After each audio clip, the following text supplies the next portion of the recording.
আসসালামু আলাইকুম রহমতুল্লাহ। আলহামদুলিল্লাহ, এগ্রোর পক্ষ থেকে আপনাদের সবাইকে জানাই শুভেচ্ছা ও স্বাগতম। আচ্ছা, আমাদের সকাল সকাল একটা খামারের সবচাইতে বড় একটা সমস্যার সমাধান করা হলো। সেটা হচ্ছে আহ, আমাদের এই পাশেই, আমাদের খামারের পাশেই আমাদের একটা ময়লার গর্ত আছে, যেটা যেটাতে আমাদের ঘরের গোবর পানি, তারপরে গরু গোসলের পানি সবকিছু যায় এখানেই পড়ে। যদি আমরা আলাদাভাবে ময়লা গোবরগুলো নিয়ে অন্য জায়গায় রাখি, তারপরেও ঘর ধোয়ার সময় কিছু ফ্লোরে থেকে যায়, যেটা আসলে এখানে এসে জমা হয়। তো এটা জমা হইতে হইতে এই অবস্থা হয়েছে, কারণ দীর্ঘ ৩-৪ বছর আমরা এটা খনন করতে পারি নাই।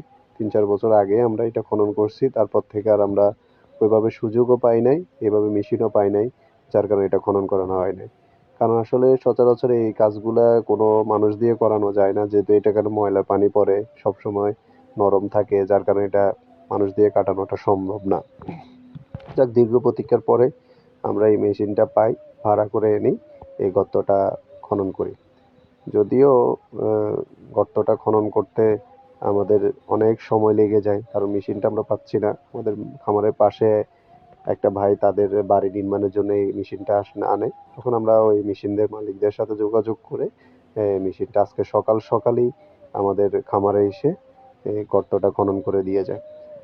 আর এই খামার গর্তের পাশে দিয়ে আমাদের আরেকটা গর্ত আছে, যেখান থেকে এটা যখন পুড়ে অতিরিক্ত পানিটা ওই গর্তে চলে যাইলেও প্রতিনিয়ত আমাদের এখন যে সমস্যাটা হচ্ছে, গর্তটা পুড়ে যাওয়াতে যে পাইপটা ছিল ওই পাইপটার মুখটা জাম হয়ে যায়, যার কারণে ঘরের পানিটা যাইতে চায় না, আটকে থাকে।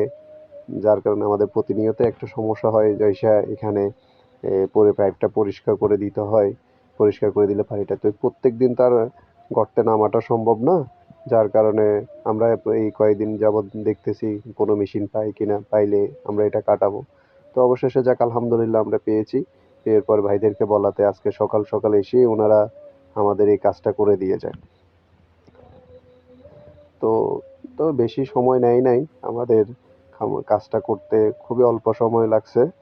মেবি ১ ঘন্টা যাবৎ ওনারা এখানে কাজ করার পরেই ওনাদের কাজটা শেষ হয়ে যায়। তো ভাইদেরকে অনেক ধন্যবাদ জানাই, ওনারা সকাল সকাল এসেই আমাদের এই কাজটা করে দিয়ে যায়। এই যে দেখেন, খুব অল্প সময়ের ভিতরে আমাদের গর্তটা এখন খনন করা যায়। যদিও মেশিনটা বেশি দূর যাইতে পারে নাই, যার কারণে যতটুকু পর্যন্ত পারছি আমরা করে নিয়েছি। আর এখানে মাটিটা পারছে আমাদের খড় রাখার জন্য, ওই জায়গাটাতে আমরা কিছু মাটি উঠাই রেখে দিলাম। তো যাক, আলহামদুলিল্লাহ, সবাই ভালো থাকবেন, আমাদের জন্য দোয়া করবেন, আল্লাহ তাআলা যেন আমাদের খামারে বারাকা দান করে।